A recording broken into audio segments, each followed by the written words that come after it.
Hey guys, it's Coach Simpson. I'm gonna be out today, so I was gonna go ahead and give you guys a video. First thing is we'll be doing Start Day Blitz 2. It's gonna be basically about slope and rate of change. So we're really looking on how to do those type of things. Another thing is if you guys get finished today, make sure I write these problems down again. I know some of you guys are. Actually, I'm gonna put it on the board, so just look over there on the board right quick to do those extra problems at the end of this thing. This lesson shouldn't take the whole day, but we'll go ahead and get started here.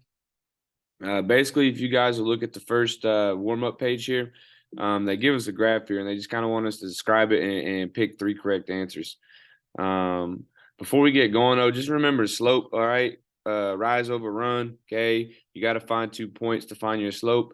And then if you see the change right here, like if you look at the third bullet point on this first one, the change is just basically slope.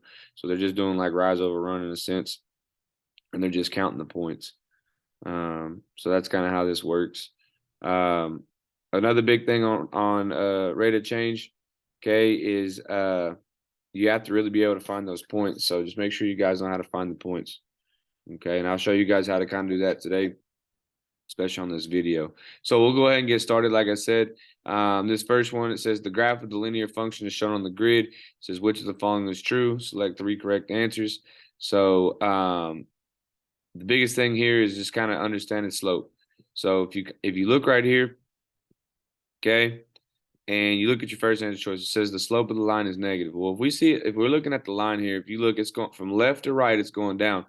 So that does tell me that the slope is going to be negative. So we're going to go ahead and check mark that box. So that means that the line is positive is going to be marked out. Okay. Then it says when the change in x is 2, the change in y is -6. So basically what you could do is find a point. So 1, 2, 3, 4, 5, 6. So that's down -6 on the y, and then the change in x is 2. And if it meets back at a point, then that would be true.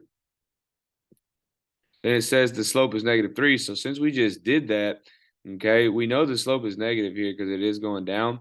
So we could put negative, okay, and then you'd have 6. And then since we just went over 2, we don't really have to find any more points. And that's going to reduce down into -3. Okay.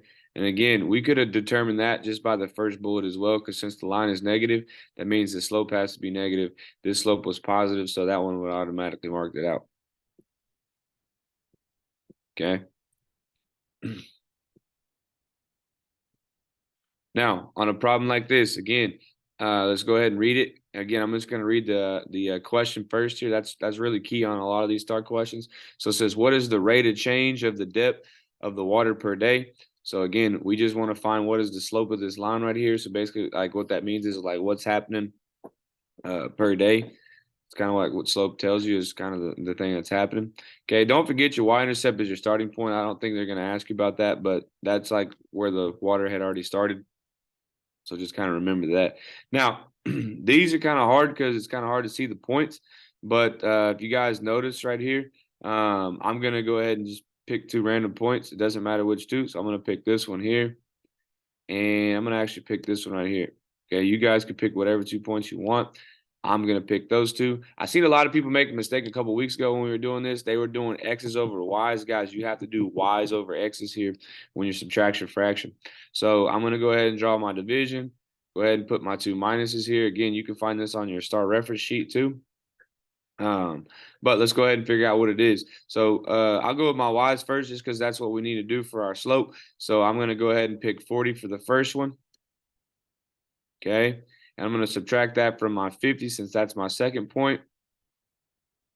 Okay, then again, when I go down here, I've got to put my first X that matched with my 40. That's the only thing you got to kind of pay attention to is whatever Y you pick first, you have to pick that same X first as well when you're putting it in your formula. Okay, and then I'll put that there. And then you guys will just use Desmos, Texas here. I don't have Desmos, Texas pulled up, but you guys will do Desmos, Texas, and you do 40 minus 50. Actually, I can probably pull that up real quick. Let me see if I can pull that up.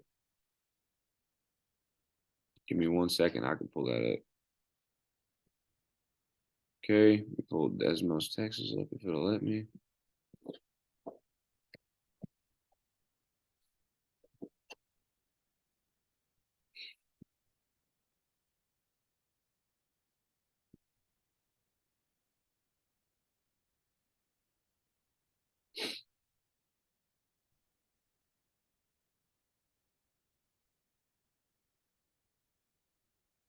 Come on, Desmos. You guys probably already figured it out by this time, but it is what it is. So it should give you us -10 divided by -2. So you should get a positive 5 here. If I'm not mistaken, if I did my math right. You guys can check me on that. Like I said, my Desmos ain't wanting to pop up right now. So this should give us a positive 5. And again, since the slope is going up, that would be correct. And then if you wanted to put something on there, you would just call this the change in depth per day. So it'd move up 5, and then it would be in inches. So it'd move up 5 inches per day. So if they had put the words on there. So let's go ahead and move on to the next question. And again, my Desmos Texas didn't want to pull up this morning, so it's not that big of a deal. You guys have it for yourself. Y'all can check my work. Like I said, that's just what it is. Okay. So again, question 3. It went from a graph, now it went to a table here. You're going to still work it the same. Again, a lot of kids are having problems with the tables because they don't label it correctly. But let's go ahead and read the question again. Again, don't worry about this stuff up here. We'll just read this part first and then see if we need to go back up and read it. So it says, what is the rate of change of the contractor's total earnings in dollars with respect to the number of hours worked? So there's your X. There's your Y. Okay. And again, when you do your subtraction fraction here, again, it's just Y's over X's, so it shouldn't be a hard concept. These got to be questions we got to be able to get, guys. So again, it doesn't matter which Y's you pick. You just remember whatever Y you pick, it has to correspond to the X. Again, some mistakes I see kids go this way. Okay, when they're writing their subtraction fraction, that's not how it works. It has to go Y's with Y's, X's with X's. So you should go, and again, it doesn't matter which way you go. I'm just going to go 20 minus 63.75. Okay. And again, you'll use your Desmos Texas. And then again, if you do that, you have to correspond. So now your 20 has to be under, or the 0 has to be underneath the 20. And then the 5 has to be underneath your 63.75. And then again, you guys would just put this in the Desmos. All right, so I'm calculating it right now because again, Desmos, I can't get my Desmos to pull up, so it's not no big deal. It just takes me a second. I'm having to use my regular calculator here.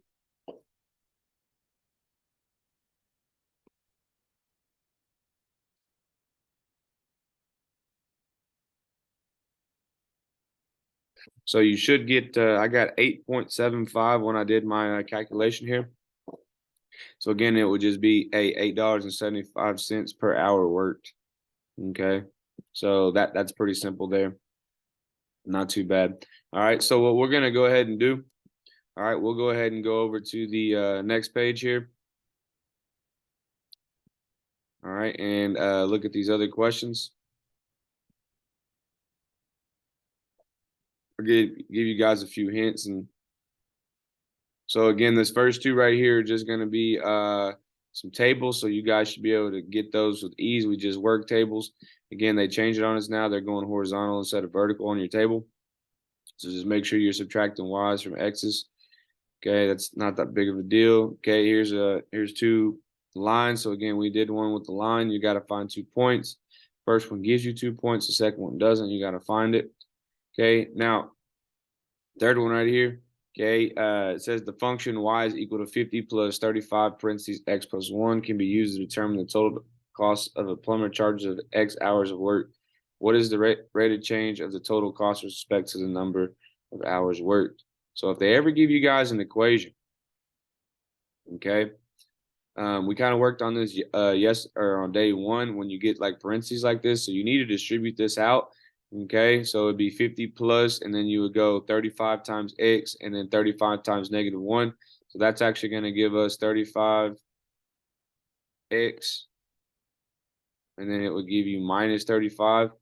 All right, now what you guys got to remember is your slope equation. So anytime we're doing linear equations, it's y equals mx plus b.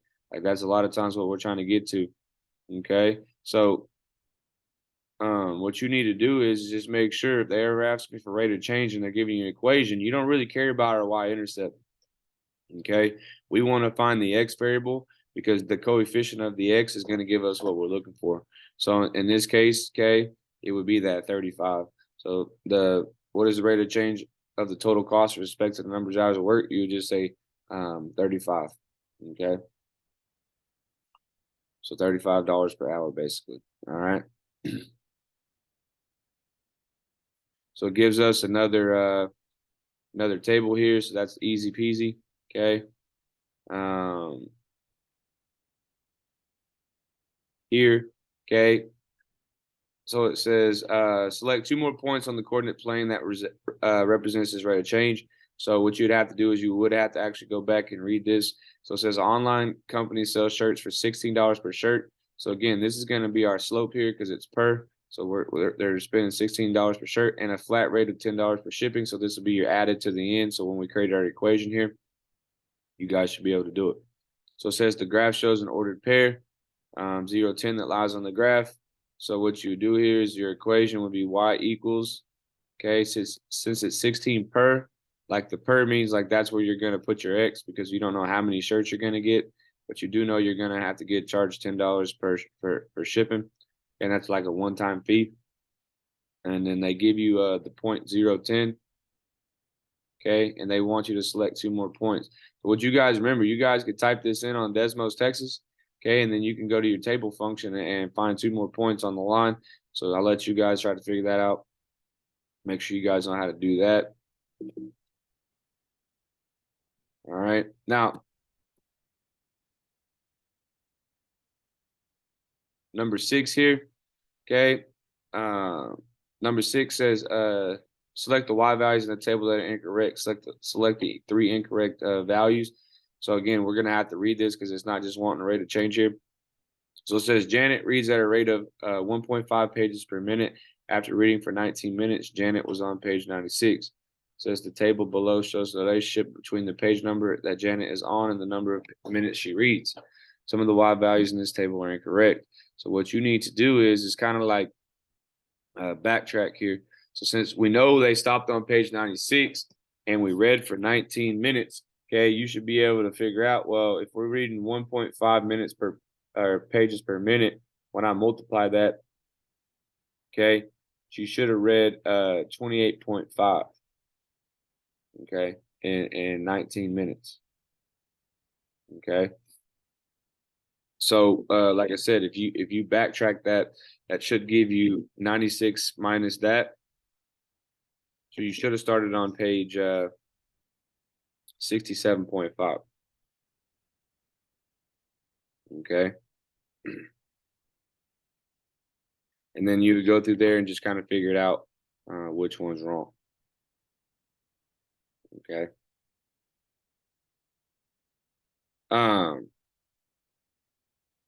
let's see what else.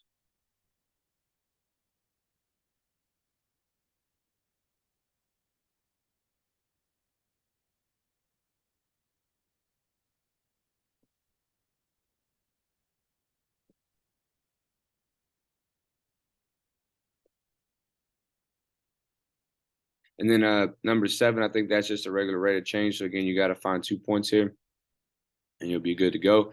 Now, when you guys go to the DMAC questions, okay, there's going to be a DMAC one. And let me see if I can get just like a blank page here. If not, we'll just do it right here on this one. But what DMAC does, there's one question on DMAC that gives us an equation. I think it's like a fraction one. And I know a lot of you guys had problems with this one the first time around. I think it's going to give you an equation. It's going to be like, what's the slope? The problem is it's got like fractions and stuff. So like, I'm just going to come up with something. Okay. So 4 over 3x minus, let me just say 1/2 y. And let's just say this is going to be equal to, let's just say it's equal to 9. Okay. So again, what happens on these type of problems is they're asking for what's the slope. Well, we need to find out what's connected to the x. Well, the problem is it's not in slope format. So you guys got to put this in slope format. So this is just a simple circle move divide problem. So again, I would circle my y variable because that's the one we're solving for on this one is 2 variables. Okay, I would subtract over my I would subtract over my 4/3x, okay, to both sides. Okay.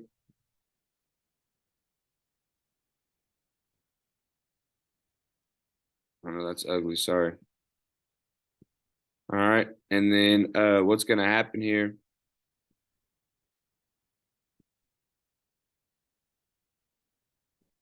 is you're going to get 9, and then you'll have your minus your 4/3. Again, it goes back to what I was saying earlier. Since we're looking for slope, you don't really have to pay attention to the 9 here. Like if you're doing a regular problem, you would, like if you're simplifying it down. But here, we don't need to worry about that. So I'll divide this by -1/2. Okay. Again, you would normally divide this by -1/2. We don't really want to worry about that right now. And then you would divide this by 1/2. And then whatever this gives us in Desmos, Texas, that would be your slope. Okay. So let me see if I can pull that up. Negative 4 divided by 3 divided by -1/2. So I think it like I said, I'm trying to do it on my regular calculator. Let me see if I can see if Desmos ever pulled up. Does it make it so much easier?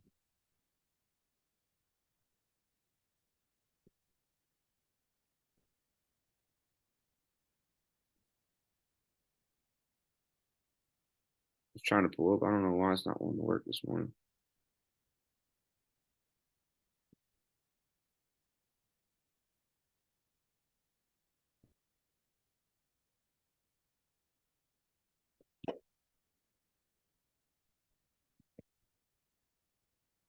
It's just regular Desmos.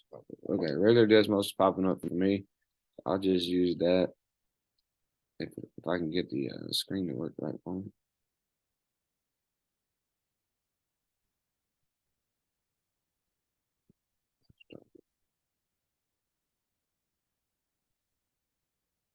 Anyways, it's not working, but you guys will use your Desmos Texas and type that in, and it shouldn't give you no problems. Again, this is just a practice problem for that one on your DMAC, so you guys should be good to go.